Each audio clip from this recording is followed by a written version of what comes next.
На місці палацу Калги-Султана – каплиця. У Сімферополі на пустці, що на вулиці Воровського, відновилося будівництво. Відео підтвердження зняв та опублікував у соцмережах делегат Курултаю Едем Дудаков. Ще в 2015 році на цьому місці почалося будівництво приватного будинку та каплиці. Після протестів громадськості будівництво призупинили, а в 2017 році під час розкопок було знайдено безліч монет доби Кримського ханства, посуд, керамічні труби та фрагменти фундаменту, які могли належати до середньовічного палацу. Тоді окупаційна влада заявила, якщо підтвердиться, що тут був палац, то відкриють музей. А депутат Держдуми Руслан Бальбеки поготів заявив, що місце буде визнано об'єктом всесвітнього спадку і похизувався, що окупанти захищають та бережуть культурну спадщину кримських татар.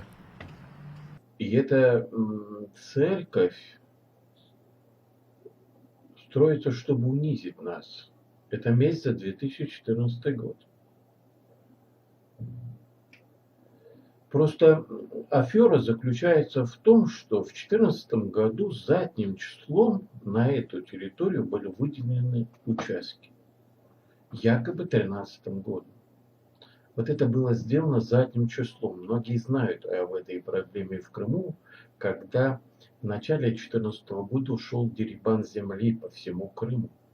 И очень многие, якобы 2013 годом, получили вот решение на участки в заповедных местах, в том числе и на участке нашего культурного наследия, где раньше размещался Калга-Султан.